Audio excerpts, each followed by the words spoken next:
What's up? Welcome back. We have another unboxing video. This one's kind of different because it's a treasure trove of some vintage fishing tackle. I'm really excited to open it up.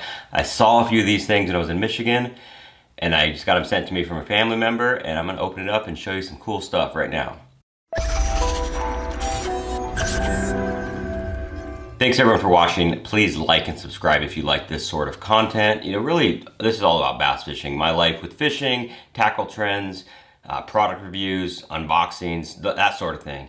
And typically I'm focused on the latest and greatest in fishing. You know, there's a lot of stuff about, you know, mid-strolling and JDM techniques, but every once in a while I take a look back at some vintage tackle. You know, I'm a big fan of going to thrift stores, estate sales, garage sales, anything like that to try to find those little treasures of vintage tackle. Really like that stuff. So a family member of mine, really good close family member, my dad's cousin, he's like an uncle to me, Kip in Michigan, sent me a box of baits and other miscellaneous things. He showed it to me when we were up in Michigan for the 4th of July, and then he said he was gonna send it to me, and it arrived. So let's open this big box. So there's some really cool stuff in here. Some stuff that I'm not really tackle, but stuff that I'm gonna use as decor down the line. You know, either in my office or in my man cave, whatever you're gonna call it. I'll find a place in here, somewhere for it. But one of them is this cool old metal minnow bucket. It's called Old Pal. So that is cool. I'm gonna clean this thing up a little bit, you know, not really make it too shiny and new because it is vintage, but it's cool because it's an old school minnow bucket.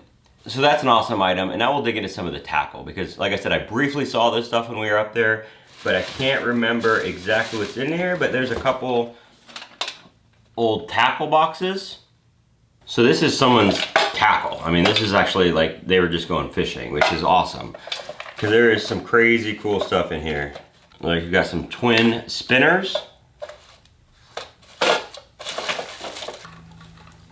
Got an old Rebel Deep minnow. Of course, you always remember these. I don't know if they still make these, but this is what I remember from my childhood for storing swivels and split shots and all that sort of thing. That's what's in there, little hooks, these little twisting storage systems. These old school worm weights, the needle nose worm weights from Water Gremlin. Obviously lead, they're really cool, some cool worm weights. There's a lot of other stuff just kind of thrown in here, like this, this is like more like a walleye lure. I think it's like a whistle pig, I think is what they call this thing, something like that. Oh, no way. Look at this. This is a flying lure right here. Remember those things? It's kind of all tangled up, but yeah, that is the flying lure. Kind of the original backsliding tube. This one doesn't have that specially designed jig head, I guess you'd call it. It's a hook with a special weight so the thing would slide back. I do have some of these in a box, but yeah, that's cool. It's like an old school flat tube right there. A Rebel arrowhead, kind of like the Johnson Silver minnow. Weedless spoon, but it's actually connected. It's like there's a knot to it. I don't know if they had like a teaser behind it or something. But yeah, there's all kinds of stuff just tangled up in here. A lot of weights. There's another box or two I'll show you in a minute, but we got some old worms. Look at this, the Kangaroo system as seen on national TV.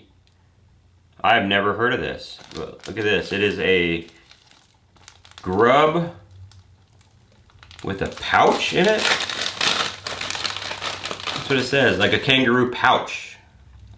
So that's I guess it's just like a worm, you know, like a ribbon-tailed worm, but it's got this little pouch in there. Fish World Lures from Eufaula, Alabama. So I'm guessing that that is connected to Southern Plastics and Mann's, maybe a different company. I don't know. If you know anything about the Kangaroo system, I would really like to know about this, but I guess you could put some stuff in that pouch, maybe like scent, as seen on TV. But yeah, it's really, really bizarre that there's like a pouch in there. So I guess you could put a rattle or scent or something, but I guess that's the Kangaroo system. That's what that means. So yeah, if you know anything about that, I want to know about Kangaroo system. You got this, remember these two, that you can blow up your night crawler so they float up. There's just a bunch of random stuff in here. I'm definitely gonna clean up this and go through it a little more, but I'm just gonna do this quickly. There's some more stuff to go over. Cool, look at this, a reel from Berkeley, the people that make power bait. So it says Berkeley fishing tackle, other famous products, rods, reels, trilene, steel-on terminal tackle, fishing line, and marine products. Send 50 cents for Berkeley's full color catalog. I'm gonna send in 50 cents, see what happens. So a reel from Berkeley. Yeah, a little push button reel. It's actually pretty heavy. It's metal though. I mean, stuff used to be built really well. You know, now even the Zebcos or any like push buttons, they're just kind of cheap, chintzy plastic. But this thing's beefy. I mean, I'm sure this thing probably works as good as it did when they sold it. I mean, it's the Berkeley number 310. That's awesome. Got parts catalog. Okay, got another box. Oh, sweet. This one has all kinds of baits in it. Let's see that top shelf. You got some Rapalas in there. You got some Daredevil spoons. Some pipe stuff. Look at this thing. What is that? That is a... I should know what that is because I've seen this before. Doesn't have any markings on it. I cannot remember what that thing's called. Tell me what that is if you know what that is. A little straight bass bait. A lot of spoons. You know, definitely a multi-species box. Got to have some hula poppers. Anybody who fished for bass had to have hula poppers. This is cool. It's got kind of a little rat tail on it.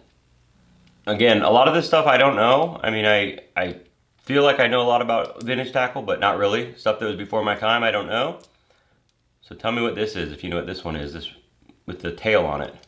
Actually, I'll just read it right there. It is a glow light swimming motion from Shakespeare. This is a Lucky 13. This thing has tripped me out. Oh, I think it's just broken. But it's got this metal thing on it. I think it's just broken. I think it's supposed to go like that somehow. Tell me what these are if you know. A Zebco 2520. Another push button reel that was really built well. I could tell it's heavy duty. Some random Berkeley trilene. Old school. 10-pound test. $3.47 at Walmart. This is a head-in Cobra. Then we got the Hula Dancer. Oh, I think that's what that other bait was with that was coming apart. The Hula Dancer. And then, talk about this guy. The Zebco Fisherman D-Lyre. I love these things. This was the perfect scale for putting in your tackle box. Look at that thing. It's got a tape measure on it. Can't lie. The D-Lyre. So this is cool stuff. I'm definitely going to dig into it some more. I just wanted to show you some old school stuff, kind of a blast from the past. So thanks again, Kip. This is really exciting to have all this stuff. It's kind of shows the innovation of fishing, how things have changed, and then, you know, some stuff that's just not around anymore, stuff you don't see anymore. So I'm really excited about that. So thanks again. Hope you enjoyed this video. And if you know any of these baits that I was kind of stumped on, let me know. I'm going to do a YouTube short on this as well. Hopefully I can get some answers for what these are, just so I know for myself. Thanks for watching.